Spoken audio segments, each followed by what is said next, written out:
Wow, what a whole lot of nothing is exactly what I thought as I watched the new PlayStation Showcase. If this is what we're getting instead of E3 this year, consider me not impressed. I'll take the cringe of the old days any day over a whole lot of games that nobody's ever gonna play. And look, yes, I know E3 got horrific in those last couple years, but at least it still had some of that good old presentation cringe, which was the reason a lot of us watched, given that new games aren't really very exciting anymore, let's be honest. And big surprise, the same goes for this PlayStation Showcase. Despite basically only showing game trailers, I can only name 3 things that were even remotely interesting, and if you know me, you already know there was only one thing that legitimately excited me. Did they actually fucking do it? Oh my fucking god, it's time! And don't worry, we'll talk about that game when we get to it. And although this was only one presentation, surprisingly there's enough woke points for me to bring back my woke counter with Neil Druckmann's head, which is more fitting than ever given this is Sony, right? So without any further pretense, here's Sony's replacement E3 presentation for 2023. And Sony wastes absolutely no time telling you their true intentions, who they think their audience is, and they're probably right at this point, let's be honest, by giving you a game about communists taking from the rich. I wish I was joking, but we have a strong black female protagonist who I guess is killing people and stealing rich people's money or something. It was a CG trailer, no gameplay, so already you can get a pretty good idea of the level of wokeness you're going to see here, and I feel like I have to point out, because my noticing radar is going off, that did you actually read that list of billionaires? Isn't it interesting that there's no Rothschild or Soros, no name ending in Berg or Stein? Can I make it any more clear what I mean by this question? Just a little something I noticed. Then we get to see Jim Ryan, who's looking especially rough these days. He looks like he's had his soul sucked out of him, probably from all these woke mandates that these companies have been given by BlackRock. Are those millions really worth it if you kill off any real audience you used to have? And if you think I'm exaggerating, I'm jumping into the woke deep end too fast, well, guess what you get to see at the start of the next trailer? An interracial couple with a Goblino child. And then they're brutally murdered?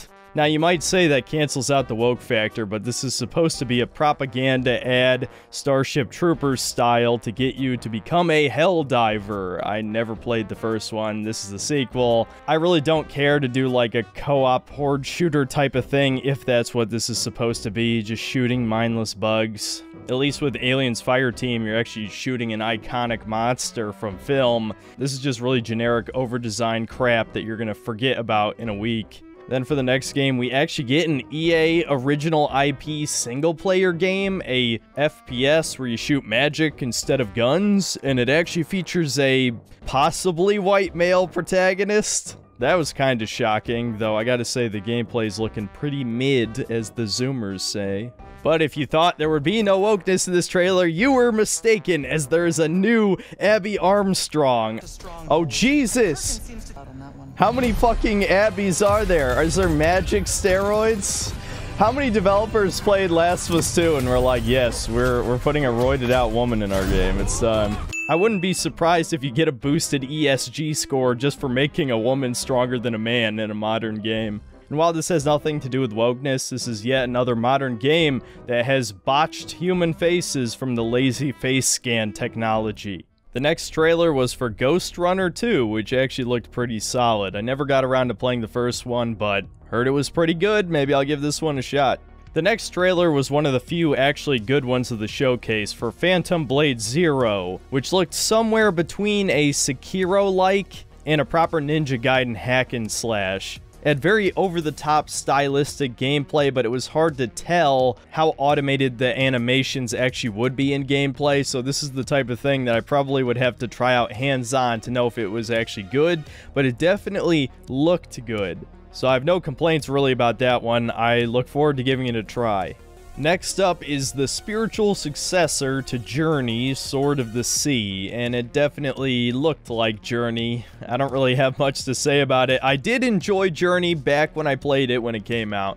it was kind of a unique experience, but it's not the type of thing you would really ever play again. It felt more like a interactive experience, quote unquote, than an actual video game, and I realize that appeals a lot to some, especially game journalists, but it's not exactly the thing for me, but maybe I'll check it out. Next up was the sequel to Talos Principle, yet another game I didn't play. Not sure if it'd be worth going back to the first one, but I'm sure there are at least a few of you who are excited about that. Then we have the developers of Grease's next game, featuring a black female protagonist with a katana and some kind of wolf spirit thing with antlers. And I already know people are going to make excuses for this protagonist choice, saying, well, it's an indie studio, so this is definitely their original artistic idea, has nothing to do with current political trends, the push towards diversity and inclusion. It definitely was an original idea, not inspired by anything else. Well, you just keep telling yourself that. After that, we get some shitty cat mobile game, and I'm not going to elaborate further. And then we get a Splatoon clone by Square Enix that once again has a diverse cast with no white male to be seen. And I already know by now I'm going to get the usual suspects calling me a racist, as if I haven't already read that 1,000 times by now. But the truth is, white men are the majority consumers of video games, believe it or not. Big shock. Unless you count China, but that's only for specific games. You might as well put a huge asterisk next to any of their spending behaviors. They're certainly not reliable, especially given their government is prone to banning entertainment products for any reason. White men have always been the largest portion of the gaming audience, and there's absolutely nothing wrong with that. If you think there is, you're the racist, not me. And if you're not asking any questions as to why they're constantly pushing protagonists who don't look anything like the majority consuming base of your product, well, you might just be retarded or equally as likely an anti-white racist, right? So anyway, back to the game. I really have no desire to play a Splatoon clone, but I guess if you don't own a Switch, but you own a PlayStation, you could play this, I guess. Next up is the Plucky Squire, straight up featuring a Cal Arts Globo Homo-esque art style. I hate it. Just weird baby random color palette that doesn't complement itself at all. It's just forgettable, colorful. You know, like, be happy, the world is collapsing around you, escape into our horrible nonsense with no artistic talent. I really don't have much else to say about this one. The sad thing is, if the art was actually good, I would probably try this game out because I kinda like drawn art styles. Like the old Sega game Comic Zone, right? But this art style looks like it's catering to drag queens wanting to read stories to children. And I'm totally convinced that's all they're doing to children, certainly. The next game showcase is actually a good one, but one you can already get on PC, Teardown. I actually listed it as one of my best games of 2023. I would recommend you play it. You basically destroy your environment to pull off a series of heists under 1 minute. And you have to use limited resources to destroy the environment to perfectly set up that heist. It's a pretty cool concept. I kinda wish it was more about the destruction instead of the heist aspect, but I would recommend it. Then we get the much anticipated teaser reveal for the Metal Gear Solid 3 remake, and what's my opinion on it? It's pretty much exactly what you expect. I'm tired of remakes. There was absolutely nothing wrong with Metal Gear Solid 3, and Konami is almost certainly going to fuck it up. They'll fuck up something. Even if the gameplay is one-to-one with the original, they'll find a way to screw up the visuals in some way and just make it soulless, because that is the nature of all these remakes. This is only being made for the extreme casuals and zoomers who refuse to play any game that doesn't have super realistic graphics. Next up is Towers of Agaspa, which I guess is a Breath of the Wild clone with more building mechanics or something. We didn't really see that much gameplay. What they did show didn't inspire confidence, I'll say that. Then we get yet another Final Fantasy XVI trailer. Square Enix desperately needs this to succeed after Forspoken flopped, but it's a PlayStation 5 exclusive, which definitely hurts its chances to make back whatever insane amount of money they spent on all the visual effects in this game. There's no telling if the gameplay's actually fun, because there's so much going on screen I'm not going to make a judgment call, even though 15 got highly criticized for its incredibly simplistic, baby-easy gameplay. Who knows? Maybe they learn from that. Strangers of Paradise had pretty good combat, so if it's more like that, it could end up being pretty good. I'll just hope for the best. I am going to review it, most likely. Just know that I have never really been a major Final Fantasy fan. The only one I finished was 10, which people don't like for various reasons. Another anticipated game was up next, Alan Wake 2. I still have not gotten around to playing the first one, but considering my brother likes it, I will give it a chance before the new one comes out. Unfortunately, it looks like we have a playable black female cop, but I'm pretty sure she's only one of multiple playable protagonists. I'm still counting this on the woke counter because it's not a fucking coincidence, guys. Just go back and watch the Game Awards video and my earlier E3 video and basically all of these game presentation videos I've made. Specifically, for some reason, the leftist darling is the black woman, and I don't know why. It's like they specifically chose the smallest possible demographic in the gaming audience. There's definitely more trans women playing video games than there are black women. I could guarantee you that.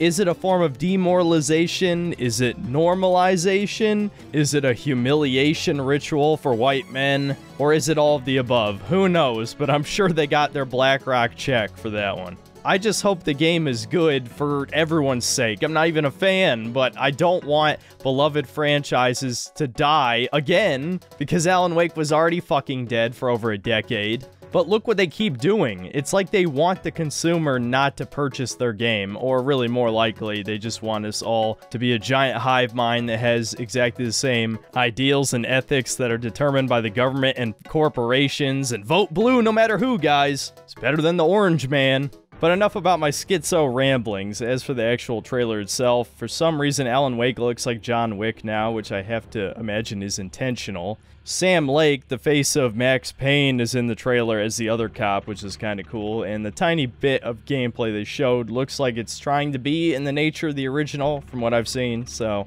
maybe it'll actually be good. I guess we'll have to wait and see. The next game shown was another anticipated game, but only by casual gamers. I think I can say with confidence, Assassin's Creed Mirage, and they're going back to basics, I guess. It certainly looked highly reminiscent of Assassin's Creed 1, which I think is fine. I was definitely over the whole pseudo Witcher 3 RPG crap they did for 3 games. My only major concern is, just judging based on this gameplay footage, there's no way to know if they actually innovated on the old formula in any way. I guess I can say that this is the best idea Ubisoft has had in years, but that's really not saying much, guys. Either way, I can absolutely promise you I will be reviewing this game. Me and Ubisoft have a very strange relationship where I've actually played the majority of their games, despite them representing almost everything I hate about modern gaming. To give them a backhanded compliment, I could say that their games are just barely entertaining enough to hold my attention while still managing to disappoint me, so I look forward to reviewing it at the very least. The next few games shown weren't all that interesting. There was a indie game with a hand-drawn art style featuring a cat. There was some weeb game with over-the-top effects. And there was yet more Street Fighter 6 stuff. I think for the people who are actually interested in the game, they've probably seen enough to know to purchase it.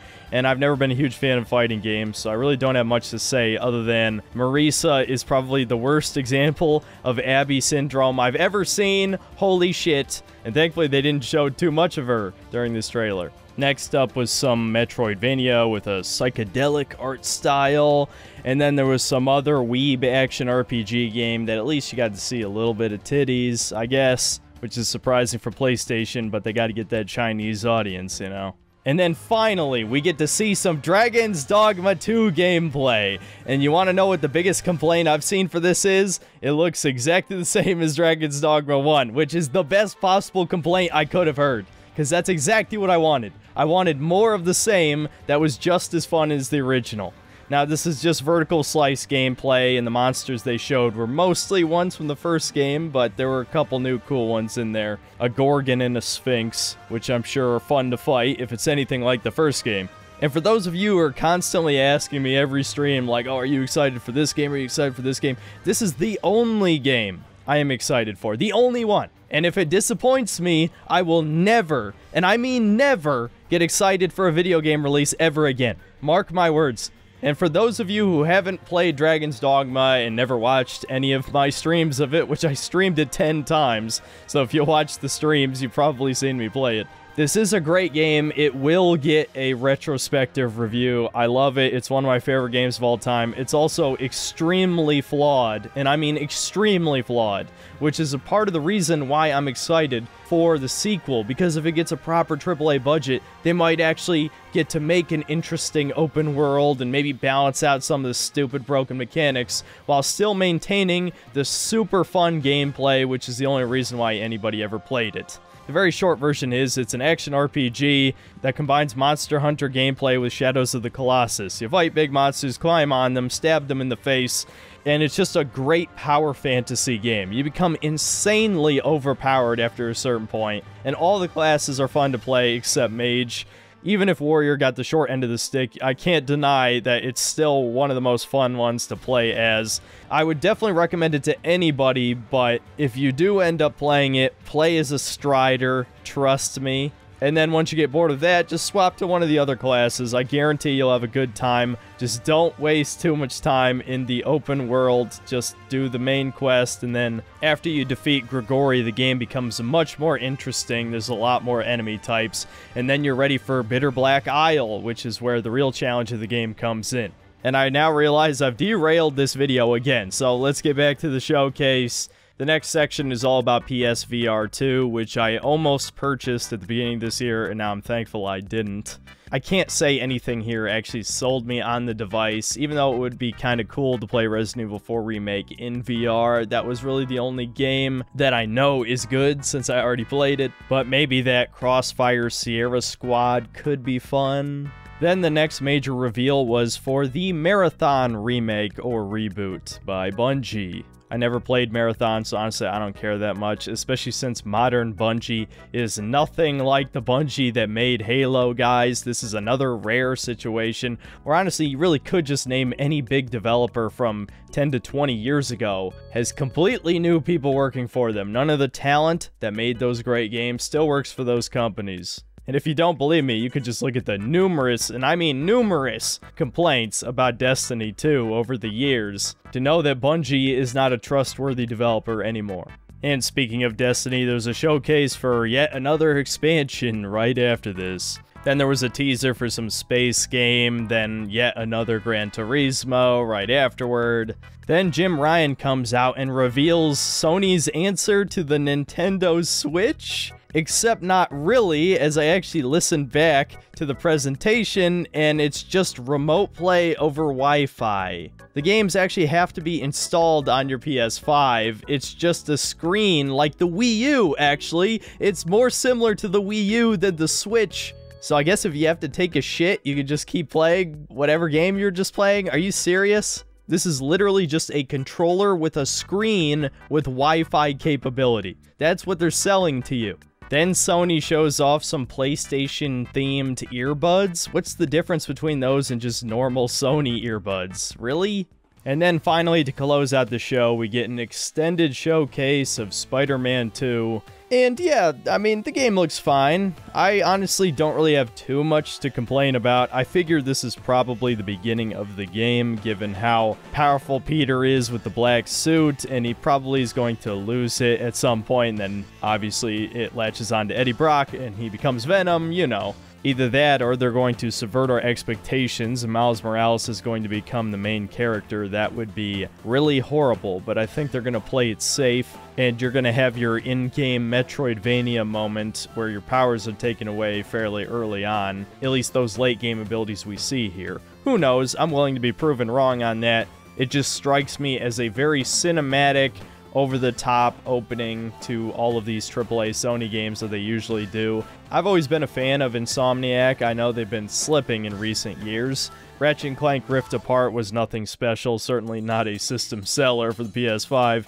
And the previous Spider-Man game was good, but it also had the same problems I have with a lot of other sandbox games, which is repetitive Ubisoft-style activities that rarely feel worth your time. But the gameplay was fun. I think it was a good spin on the Arkham-style formula that it was obviously inspired by giving you a lot more gadgets that allow you to cheat the basic counter system. And unlike Batman, you could actually engage goons with guns directly instead of having to use stealth. And at least based on this gameplay, it looks like the game is further expanding on that combat system. I never played Miles Morales' standalone expansion, whatever you want to call it, but I think the character is okay. I really don't have a problem with him. I more have a problem with him being shoved in everything, but I even think the Into the Spider-Verse movie was a good movie. As far as race-swapped characters go, he's definitely one of the best ones, which again is not saying much, but he's not a bad character. What is bad about this showcase is the second half, where you have a way too automated cinematic sequence where Peter and Miles are trying to catch up to the Lizard who has escaped while a bunch of Kraven the Hunter's boats and goons chase him. And I'm sure they're going to explain this in the game, but why the hell does Kraven have a million minions? Doesn't that take away all the sportsmanship of hunting the ultimate prey? I don't know, him having goons really doesn't fit his character. And man, I've seen so many of these shitty discount Uncharted sequences where you're not even playing the fucking game. I'm so sick of them. I hate this already. I hope this is just the opening mission and we barely see this shit throughout the game. But moving the analog stick left or right and occasionally hitting a QuickTime event button is not engaging on any level. It's not visually impressive anymore, and it sure as hell isn't fun. This is why I fucking hate Sony games, because of shit like this. I used to be a huge Sony fan. I actually own most of the Sony-made PlayStation 3 exclusives, but they have continued to disappoint me, and it was before they went hard into the woke Kool-Aid. They just stopped making engaging games and started making movie games for normies. And now that Insomniac is actually owned by Sony, it looks like they're going to be making the same type of shit. So that's the end of the showcase. What did I think? It was mostly a waste of time, to be honest. As has been the case in the last several years, you're much better off just clicking on whatever trailers look interesting than watching this whole thing. The only three I actually liked were Phantom Blade 0, Dragon's Dogma 2, obviously, and I might as well include Spider-Man 2 in there despite my complaints, because at least they did show gameplay. Once again, we had way too many CGI trailers, and even the games that did show gameplay, it was either vertical slice shit where you never quite got a feel for what the gameplay's actually like, or just didn't look interesting at all. Especially all the woke shit. I'm so sick of it. I don't even like the term woke. I want to call it something else, like leftist degeneracy or propaganda, but woke is just the very short term for it, right? And if you're one of the people who pretends to not know what it means, then we have nothing to talk about anyway. You're brainwashed and there's no hope for you. Could it have been worse? Surely. There could have been 0 games worth seeing. I just wanted to see some Dragon's Dogma gameplay footage, and luckily that's one of the few things they delivered on. But if you cut out half of the game shown here and instead replace that with like a cringy E3 presentation, it would have been way more entertaining, hands down. But that's pretty much all I've got to say about it. If you're still waiting for the Tears of the Kingdom review, yes, I am working on it. It'll be out next week. I just had to pop this one out really quick because there hasn't been any content out in quite a while now. And nobody's going to care about this showcase next week, that's for sure. So that's about it. See you next time, guys.